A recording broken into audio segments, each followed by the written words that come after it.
better idea to get a 2019, 2020, basically an older model year Tesla with the NCA pack, or to get a newer LFP pack car? In this video, we're going to compare 2019 Tesla Model 3 dual motor. This was the performance of the 2019 model year, or if it's a better idea to get a newer LFP car like a rear wheel drive variant or the Standard Range Plus, and seeing which car has more usable range for day-to-day use. Let's get into this video. What we have here is a 2019 long range dual motor with about 17,000 miles, right? These dual motors were considered the performance cars in 2019, so this is a higher end car.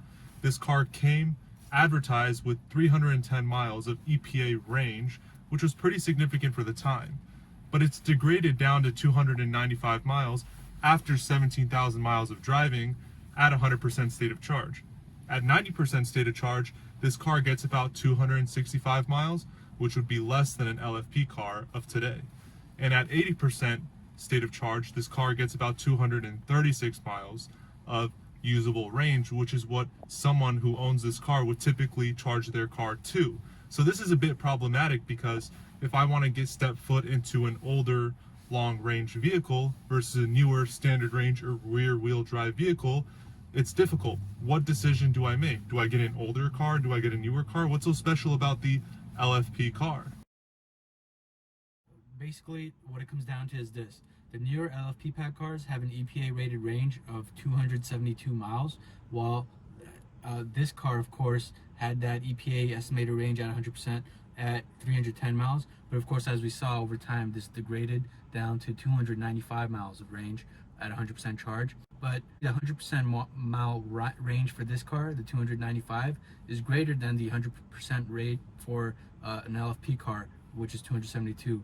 But the thing about the LFP cars is that Elon Musk himself has said that those cars can be charged up to 100% at least once a week, and he actually recommended that. But these cars, these older cars, and these older long range cars too, they are recommended to be charged up to 80% for day-to-day use. And of course, as we saw mentioned earlier, this gets 265 miles at 80% charge. So the LFP cars actually can get more range for day-to-day use, depending on your driving habits and your charging cycle.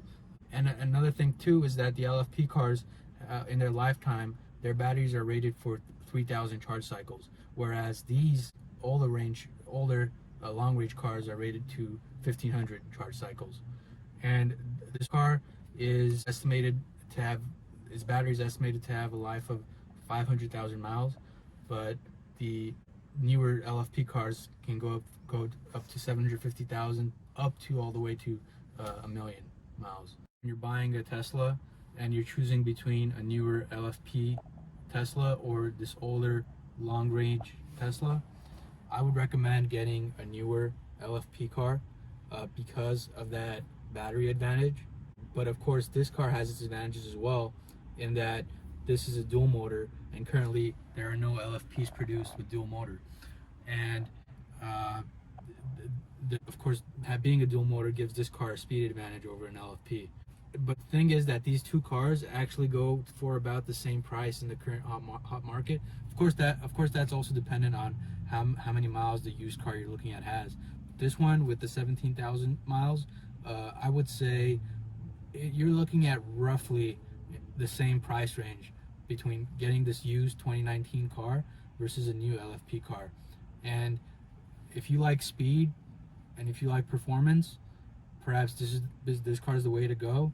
But if you're just looking for overall what a better day-to-day used car is, then we here at ChargeGo recommend the LFP newer car.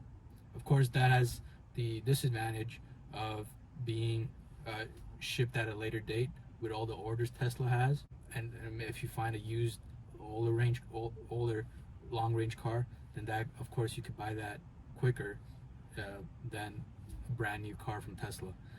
But at the end of the day, it's up to everyone's personal discretion. But we here at ChargeGo due to all the factors we talked about, recommend the newer LFP car. Leave a comment about what you like, what you didn't like, and please subscribe to our channel if you haven't already.